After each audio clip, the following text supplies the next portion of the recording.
Setiap ditanya capres dan cawapresnya, jawabannya belum ada arahan Pak Lurah. Saya sempat mikir, siapa ini Pak Lurah? Saya jawab saja, saya bukan lurah.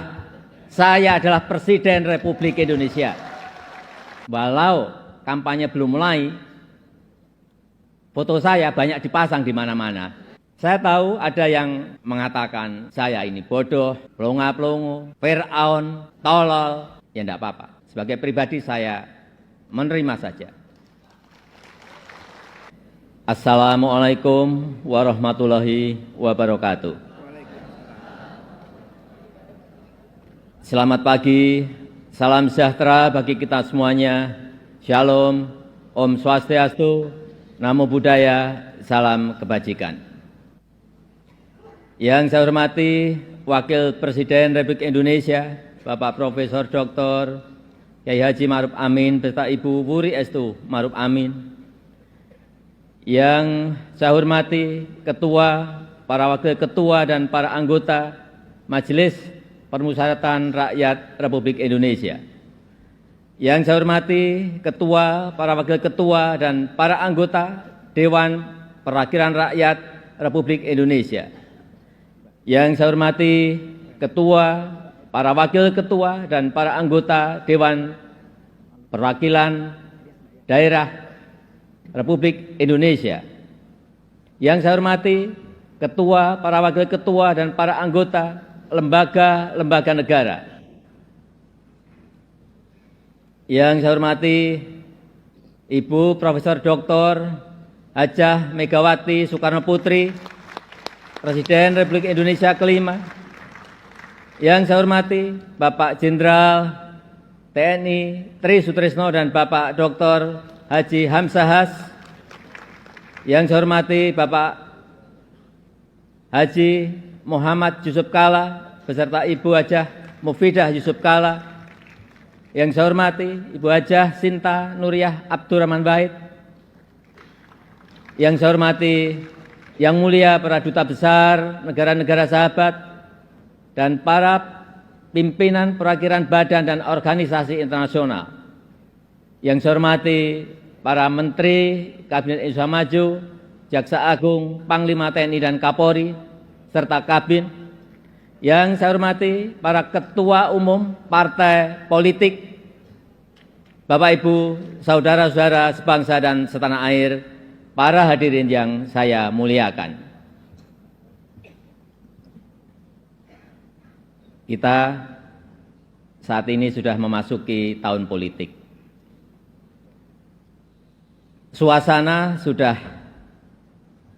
hangat-hangat kuku dan sedang tren ini di kalangan politisi dan parpol. Setiap ditanya capres dan cawapresnya, jawabannya belum ada arahan Pak Lurah. Saya sempat mikir, siapa ini Pak Lurah? Sedikit-sedikit kok Pak Lurah. Belakangan saya tahu yang dimaksud Pak Lurah ternyata saya. Ya, saya jawab saja, saya bukan lurah. Saya adalah Presiden Republik Indonesia. Ternyata Pak Lurah itu kode. Tapi perlu saya tegaskan, saya ini bukan ketua umum parpol, bukan ketua umum partai politik, bukan juga ketua koalisi partai. Dan sesuai ketentuan undang-undang, yang menentukan capres dan cawapres itu adalah partai politik dan koalisi partai politik. Jadi saya ingin mengatakan itu bukan wewenang saya, bukan wewenang Pak Lurah. Bukan wewenang Pak Lurah, sekali lagi. Walaupun saya paham, ini sudah menjadi nasib seorang presiden untuk dijadikan paten-patenan dalam bahasa Jawa. dijadikan alibi, dijadikan tameng. Bahkan walau kampanye belum mulai, foto saya banyak dipasang di mana-mana. Ya, saya harus ngomong apa adanya. Saya ke provinsi A, ada. Ke kota B, ada. Ke kabupaten C, ada juga. Sampai ke tikungan-tikungan desa saya lihat, ada juga. Tapi bukan foto saya sendirian. Ada di sebelahnya bareng capres. Ya, saya kira menurut saya juga enggak apa-apa, boleh-boleh saja. Bapak Ibu yang saya muliakan, posisi presiden itu tidak senyaman yang dipersepsikan. Ada tanggung jawab besar yang harus diemban, banyak permasalahan rakyat yang harus diselesaikan. Dan dengan adanya media sosial seperti sekarang ini, apapun bisa disampaikan kepada presiden. Mulai dari masalah rakyat di pinggiran, sampai kemarahan, sampai ejekan, dan bahkan makian, dan fitnahan, bisa dengan mudah disampaikan dengan media sosial. Saya tahu ada yang mengatakan saya ini bodoh, pelongo-pelongo, tidak tahu apa-apa, Fir'aun, tolol. Ya enggak apa-apa. Sebagai pribadi saya menerima saja. Tapi yang membuat saya sedih, budaya santun dan budaya dan budi pekerti luhur bangsa ini kok kelihatannya mulai hilang. Kebebasan dan demokrasi digunakan untuk melampiaskan kedengkian dan fitnah. Polusi di wilayah budaya ini, sekali lagi polusi di wilayah budaya ini sangat melukai keluhuran budi pekerti bangsa Indonesia yang besar. Memang tidak semua seperti itu. Saya melihat mayoritas masyarakat juga sangat kecewa dengan polusi budaya tersebut. Cacian dan makian yang ada justru membangunkan nurani kita semua, nurani bangsa untuk bersatu menjaga moralitas ruang publik, bersatu menjaga mentalitas masyarakat, sehingga kita bisa tetap melangkah maju, menjalankan transformasi bangsa menuju Indonesia maju, menuju Indonesia emas 2045. Ini yang bolak-balik saya sampaikan di setiap kesempatan, bahwa Indonesia saat ini punya peluang besar untuk meraih Indonesia emas di 2045, meraih posisi jadi 5 besar kekuatan ekonomi dunia. Kita punya kesempatan.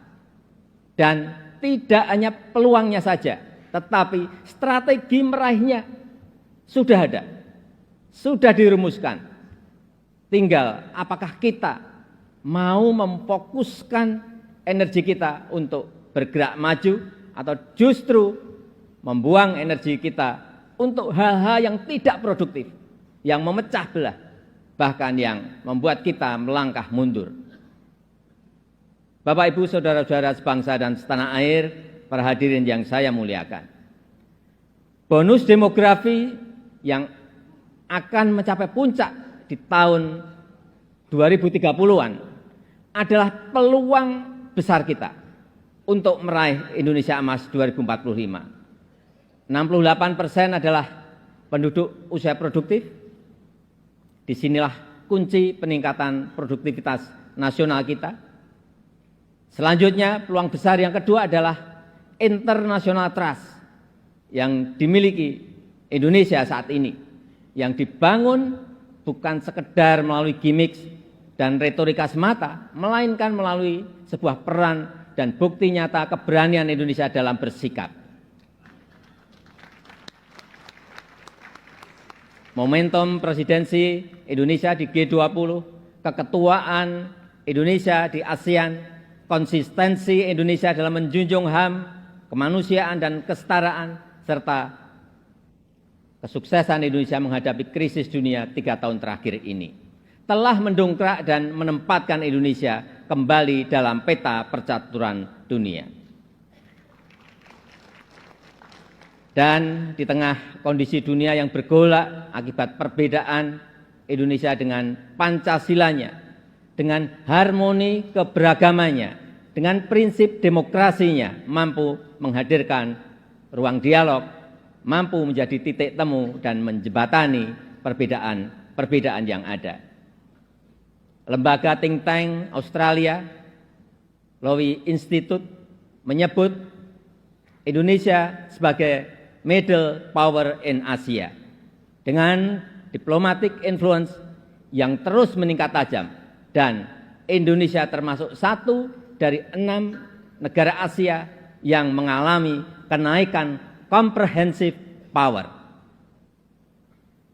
Tapi kemudian ada yang bilang, memang kenapa dengan international trust yang tinggi? Rakyat kan makannya nasi. International trust nggak bisa dimakan. Ya, memang nggak bisa. Sama seperti jalan tol, nggak bisa dimakan. Ya memang. Nah, ini contoh menghabiskan energi untuk hal-hal yang tidak produktif. Tapi tidak apa-apa. Saya malah senang, memang harus ada yang begini-begini, supaya lebih berwarna, supaya tidak monoton dunia ini. Bapak Ibu yang saya muliakan, dengan international trust yang tinggi, kredibilitas kita akan lebih diakui. Kedaulatan kita akan lebih dihormati. Suara Indonesia akan lebih didengar, sehingga memudahkan kita dalam setiap bernegosiasi. Peluang tersebut harus mampu kita manfaatkan. Rugi besar kita jika melewatkan kesempatan ini, karena tidak semua negara memilikinya dan belum tentu akan kembali memilikinya. Sehingga strategi pertama untuk memanfaatkan kesempatan ini adalah mempersiapkan sumber daya manusia Indonesia.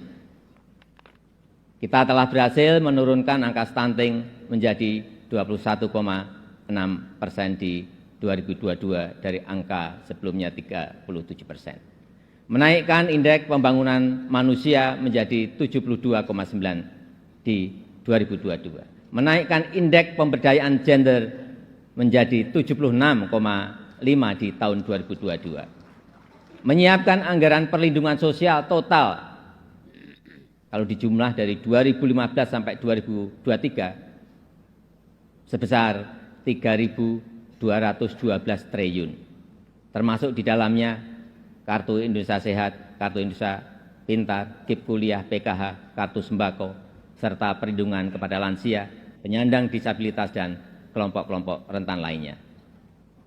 Serta rescaling dan upscaling tenaga kerja melalui Balai Latihan Kerja dan program Kartu Prakerja. Di saat yang sama, SDM yang telah kita persiapkan harus mendapatkan lapangan kerja untuk menghasilkan produktivitas nasional. Sehingga kita juga harus mengembangkan sektor ekonomi baru yang membuka lapangan kerja sebanyak-banyaknya, yang memberikan nilai tambah sebesar-besarnya. Disinilah peran sektor ekonomi hijau dan hilirisasi sebagai window opportunity kita untuk meraih kemajuan. Karena Indonesia sangat kaya sumber daya alam, termasuk bahan mineral, hasil perkebunan, hasil kelautan, serta sumber energi baru dan terbarukan. Tapi kaya SDA saja, kaya sumber daya alam saja tidak cukup. Jadi pemilik saja juga tidak cukup. Karena itu akan membuat kita menjadi bangsa pemalas yang hanya menjual bahan mentah kekayaannya tanpa ada nilai tambah, tanpa ada keberlanjutan. Saya ingin tegaskan, Indonesia tidak boleh seperti itu.